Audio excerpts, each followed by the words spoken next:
देखो, इतनी आसानी से ना चीज़ों को उठाकर फेंक नहीं देना चाहिए।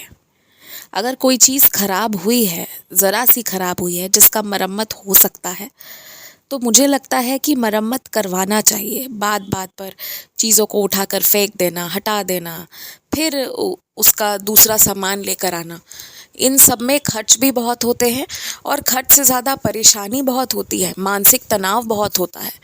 इसलिए मुझे ऐसा लगता है कि तुम्हें ना तुरंत चीज़ों को हटाना नहीं चाहिए, तुम्हें उसे ठीक करानी चाहिए जो भी खराब हुआ हो। एक बात कहूँ, अपना व्यक्तित्व, अपना चरित्र ऐसा बना कर रखो ना कि किसी की इतनी हिम्मत ना हो कि बिन बात बिन गलती के कोई तुम्हें इस कदर डांटे, इस कदर इल्ज़ाम लगाए कि तुम टूट जाओ, तुम रूठ जाओ, तुम ज़िंदगी से ही रूठ जाओ। ऐसा नहीं हो।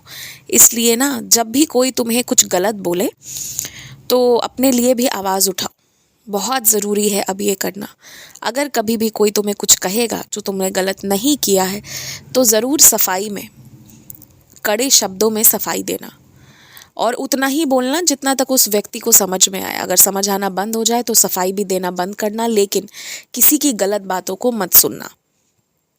कोई कितना भी पूजा पाठ क्यों ना करता हो, लेकिन अगर बदले में पूजा पाठ करने के पश्चात वो गालियाँ दे, अपशब्द बोले, तो वैसी पूजा मैं स्वीकार नहीं करता। और भगवान का नाम लेकर किसी को डराया नहीं जा सकता। अगर कोई ये दिखाने की कोशिश करता है कि वो बहुत बड़ा पुजारी है और तुम उससे डर रहे हो, तो ये तुम्हारी बेवकूफ़ी है। तुम चाहे बैठकर घंटों पूजा ना करते हो, लेकिन तुम तो अपने जीवन में मुझे इस कदर शामिल कर रखे हो कि मेरे और तुम्हारे कई रिश्ते हैं। जैसे साईनाथ तेरे हज़ारों हाथ, उस तरह हज़ारों रिश्ते तुमने मेरे साथ स्थापित कर रखे हैं। हर एक रिश्ता, तुम मुझे ऐसी कौन सी जगह होगी जहाँ शामिल नहीं किया होगा। हर बात तुम मुझसे खुलकर करते हो, हर कुछ तुम मुझसे खुलकर बोलते हो। तो तुम्हारी परछाई से भी बढ़कर मैं हूँ तुम्हारे साथ। तो फिर तुम किसी के पूजा या भक्ति से क्यों डरते हो? जब तुम सही हो तो डर कैसा? और अगर कभी भी गलत होगे तो माफ़ी मांगने में देरी मत लगाना। बस इतनी सी बात है। बहुत बड़े मंदिर से कोई तुम्हारे घर आएगा, वो व्यक्ति आए तो वो खाने पीने के मामले में या किसी भी चीज़ में कोई छोटी सी चीज़ मांग ले, अगर ना हो तो उसे कहीं ना कहीं से ढूंढवा कर, खोजवा कर दे ज़रूर दो। जब कुछ लोग विचित्र तरह के होते हैं ना, जो बहुत पूजा पाठ करते हैं, उन्हें कुछ आशीर्वाद मिला होता है और उनके तरीके अक्सर इसीलिए विचित्र होते हैं।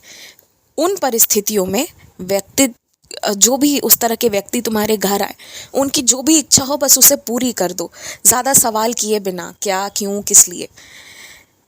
बहुत शीघ्र, बहुत निकट भविष्य में तुम्हें दोबारा से पुनः रुद्राभिषेक करने का मौका मिलेगा और वो एक ऐसे स्थल पर मिलेगा जहाँ मेरा साक्षात वास है।